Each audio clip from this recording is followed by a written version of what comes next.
que ele vem do Ceará e se chama José. Vem de lá e no seu caminhar foi bem longe na fé. Não foi nobre, nasceu junto aos pobres no alto da serra. Louvado seja nosso Senhor Jesus Cristo. Para sempre seja louvado. Abra sua memória e conta a sua história. No programa de hoje, Padre José Floren e Heraldo Luiz comentam um pouco do que foi o retorno das romarias à Santa Fé do Ibiapina. Uma romaria especial que aconteceu depois da pandemia. O povo estava com muita vontade de ir conjuntamente à Santa Fé do Ibiapina. E especial sobremaneira porque assinala os 140 anos da Páscoa, da partida do grande missionário do Nordeste. Padre José Floren, como foi para o senhor esta grande romaria?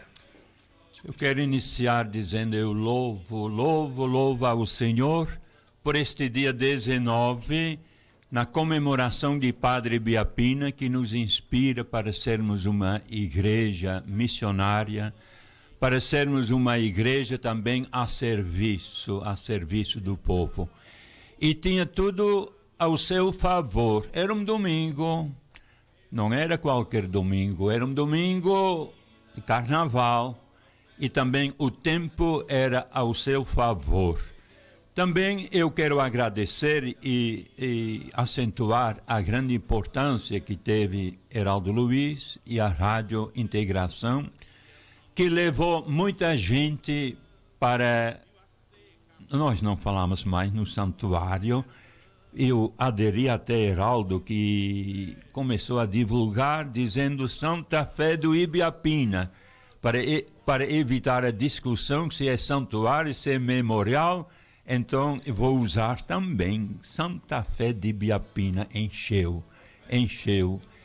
E o tempo foi favorável, um dia agradável.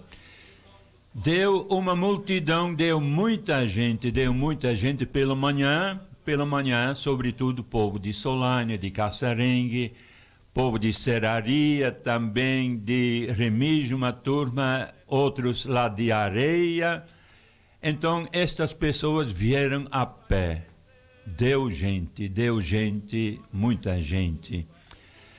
E de tarde até o anfiteatro era pequeno demais para acolher tanta gente. E nós podemos nos perguntar por que é que deu tanta gente, por que é que tanta gente vai para o santuário. Nós ouvimos uma certa resposta nas entrevistas que eu ouvi também, que Heraldo fez com as pessoas lá presentes. Várias entrevistas, mas eu quero destacar aqui o que ficou mais na minha cabeça, sem desvalorizar as outras pessoas. O Assis, de João Pessoa, que falou sobre a cura dele. O Frei Delson, que veio lá do sul da Bahia, deu também testemunho, uma entrevista também com a irmã Graça, parente 4º grau de prima de Padre Ibiapina. Então foi um dia muito bonito e que foi também preparado. Eu quero acentuar isso também, a importância. O nosso bispo incentivou também as novenas em todas as paróquias. Eu sei que em várias paróquias fizeram também referência ao Padre Ibiapina, as preces, as orações também, dentro das missas, antes ou depois, lembrando o grande dia 19 de fevereiro. Nós estamos aqui nos 5 minutos com o Padre Mestre Ibiapina. E quem conhece Padre José, todo o complexo de Santa Fé do Ibiapina, o pequeno cemitério, a Casa Grande, o museu, a Capela de Santana, a Capela do túmulo do Padre Mestre. O senhor disse que o anfiteatro ficou pequeno e todo o entorno ficou pequeno. Nós assistimos imagens belíssimas feitas pela Pascom de Arara, através do Gerson Júnior. Essas imagens, também imagens de drone, foram exibidas pela Rede Paraíba de televisão. E nas imagens aéreas, nós que estávamos ali em todo o ambiente, a gente não tem a dimensão de quanta gente efetivamente está no santuário. Havia um desejo grande do povo de retornar à Santa Fé do Ibiapina. O senhor faz uma menção muito importante às entrevistas, não por elas em si ou por quem as faz, mas pelo conteúdo que elas trazem nesse instante do processo que pede o reconhecimento oficial da Igreja da Santidade do Padre Ibiapina. Seja na Santa Missa, seja depois na entrevista feita lá no nosso estúdio, montado na Casa Santana, ali a gente viu aquele casal se emocionar e nos emocionar, porque aquele homem foi, como se dizia lá onde nasci, desenganado pela medicina. Mandaram o senhor Francisco de Assis para casa para morrer. Depois de tantos dias em coma, lá permaneceu no hospital e os médicos, compadecidos com tantos dias de sofrimento, chegaram para Corrinha, a sua esposa, e disseram: aqui não tem mais pelos o que outros fazer. casos que os médicos conhecem. Pelos outros casos. E o que me impressionou também, fique à vontade para comentar, porque o rádio é sempre assim. Muita gente ouviu falando domingo ao vivo, muita gente ouviu falando um pouco ontem, às vezes coincide o povo que ouviu domingo, que ouviu ontem, e outros variam e outros se juntam.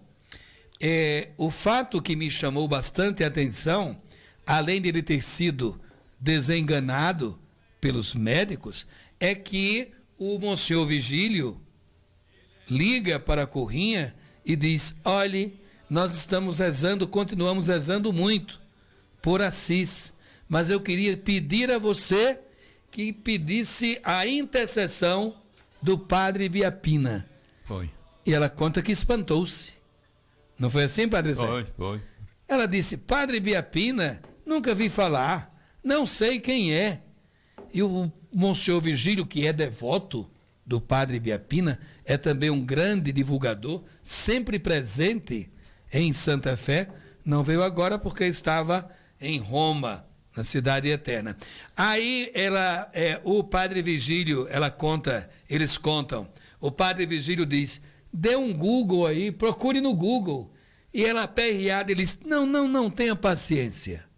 E aí o Padre Vigílio, eu me lembrei dessas coisas que o senhor faz, de pegar um desenho na internet, depois postar e mandar para os meninos colorir e mandar de volta para divulgar, Sim. Criar gosto pelo Padre Ibiapina. O Padre Vigílio foi lá no computador dele, tirou uma fotografia do Padre Ibiapina, imprimiu rudimentarmente, não tem nem essa qualidade toda, eu vi de perto, vimos Sim. a fotografia. E tiveram a ideia de colocar no leito.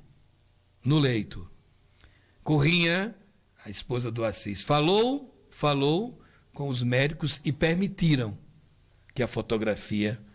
E aí nós estamos assim na expectativa de que isso tudo, analisado pelas autoridades competentes, se configure Porque tá num bem documentado, milagre. né? Documentado. Sim. A Corrinha disse lá no estúdio 3 da integração, o 1 é aqui, o 2 é lá na Cúria, o 3 ficou muito bonito também, é na Casa Santana. Tem mais de 1000 páginas.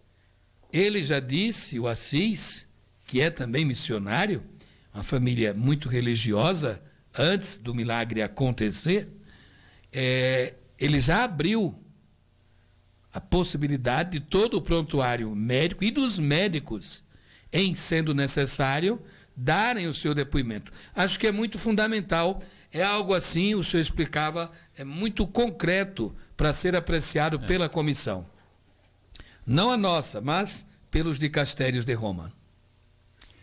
Então nós esperamos, porque muitas pessoas lá em Santa Fé, muitas pessoas foram para Santa Fé para agradecer a intercessão de Padre Biapina.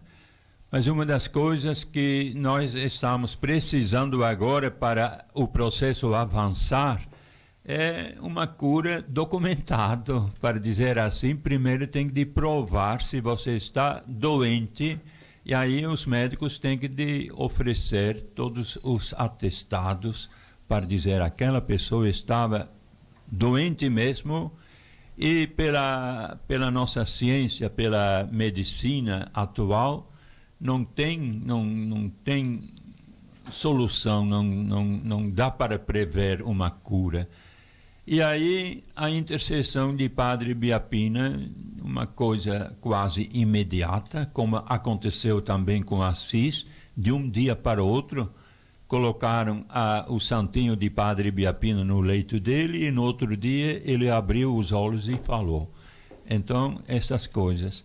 E depois atestar também, outro atestado do médico, que foi curado.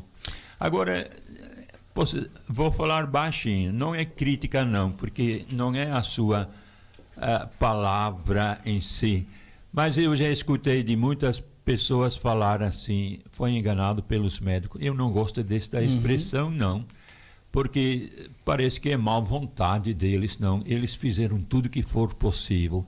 Lá com Assis também, a medicina fez o possível, eu vou dizer até quase o impossível. É verdade. Então, a gente usa uma expressão sem prestar atenção, né? Veja o senhor, eu nunca tinha pensado nisso. Porque se diz muito, né? Isso. Fulano foi desenganado pela medicina. Mas e ele estava sendo enganado? Criticando a medicina, não. A medicina fez tudo que for possível, o que era possível para fazer, fizeram lá em João Pessoa, no hospital. É fato. Usaram todos os meios, medicamentos, todos os aparelhos, tudo que foi possível. A força da palavra. E eu acho bonito, Padre José, quando o senhor diz, né, colocaram lá o retrato do Padre Biapina no leito da UTI, no outro dia, Assis abriu os olhos. Assis saiu do coma. Tudo que a medicina fez, tudo aquilo que esteve ao alcance da medicina, daquilo que estava ali, e de repente limitado, e de repente a mão de Deus, que não tem limites. Foi assim. Que coisa bonita. Foi assim que contaram. Muito bonito, muito bonito. Fora isso, a piedade popular, o padre Marinaldo, o padre Demétrio Moraes, o padre Ítalo Sidney, que organizaram as romarias, as peregrinações. Quantas pessoas, o padre Felipe de Areia, quantas pessoas que saíram de Chã de Areia, Chã do Jardim, para Santa Fé. De Solânia, eu passei pela romaria e era uma coisa linda. Aquela multidão incalculável, subindo a ladeira, uma coisa impressionante. E os padres juntos lá. Os dois de Solânia. Depois, o padre Marinaldo, que nesse quesito já é veterano, porque todo ano vem e traz a sua gente. Mas nós queremos aqui dirigir uma palavra especial à Serraria. Que coisa linda! A comunidade de Serraria. Quando o Fernando da Van me procurou, a primeira vez, para falar sobre isso, por que me procurou? Porque é meu amigo e escuta aqui a rádio. Ele disse, Heraldo, tu podes divulgar que a gente de Serraria vai também para Santa Fé? Que coisa linda. Aquilo me animou bastante. Precisávamos nós termos feito uma acolhida melhor, maior, mais eloquente, mais consistente das romarias que chegaram lá. Precisamos pensar nisso nos próximos anos. Podemos melhorar. Tem Lucélia, tem Gilvanisa, tem tanta gente de lá, tem os padres que podem ajudar a receber o povo, um pouco de autocrítica pública, né? Para fazer ainda mais acesa.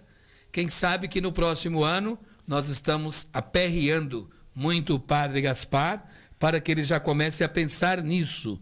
Imagine-se da Serra de Dona Inês, um grupo, ano que vem, topa o desafio de, por dentro, chegar a Santa Fé. De Remígio, uma turma que vem lá de Frei Damião. Exatamente. O Marenísio Batista, não é?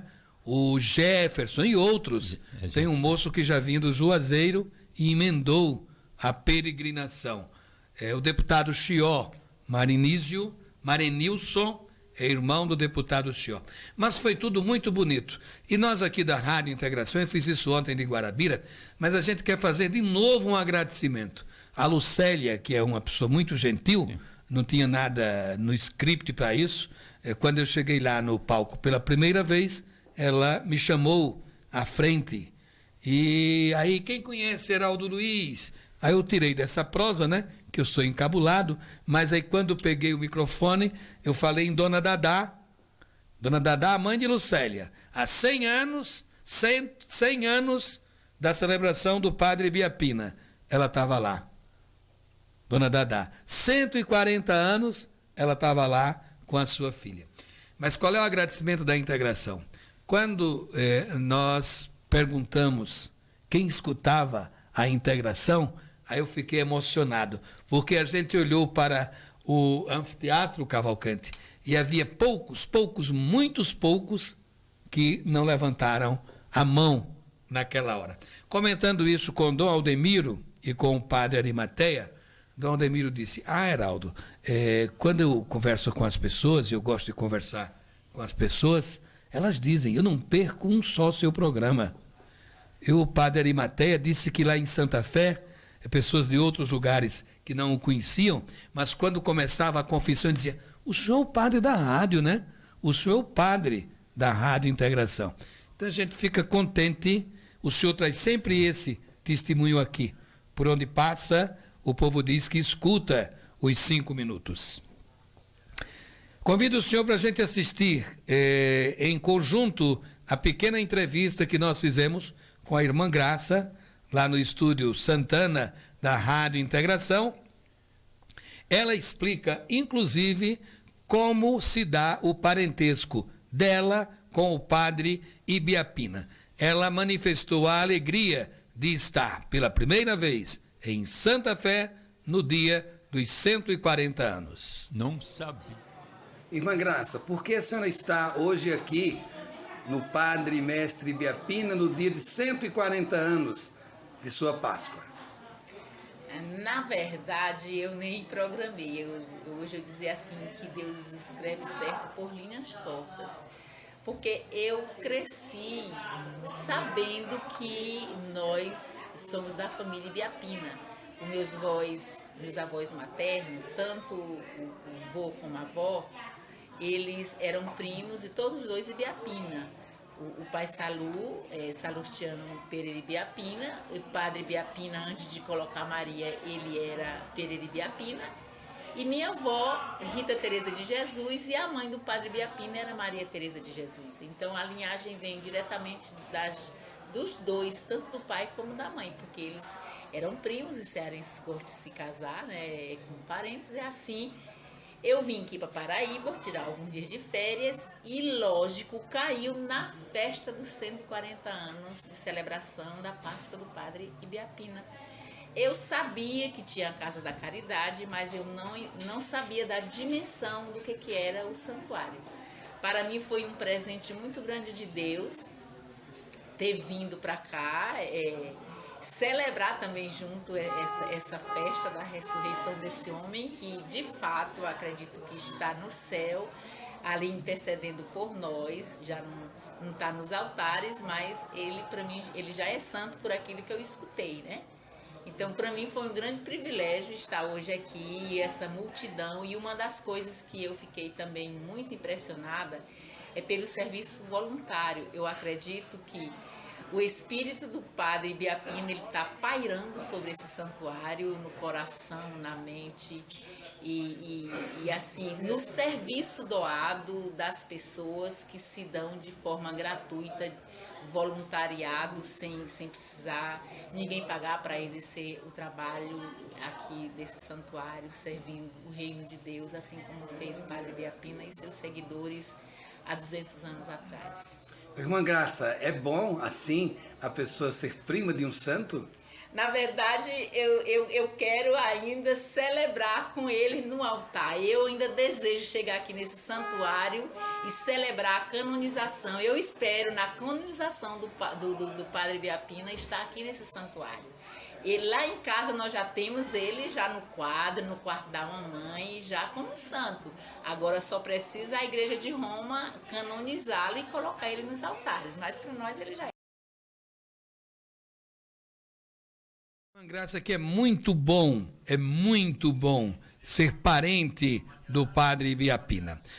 Daqui a pouco tem mais informações aqui no jornal. Padre José, até sexta então.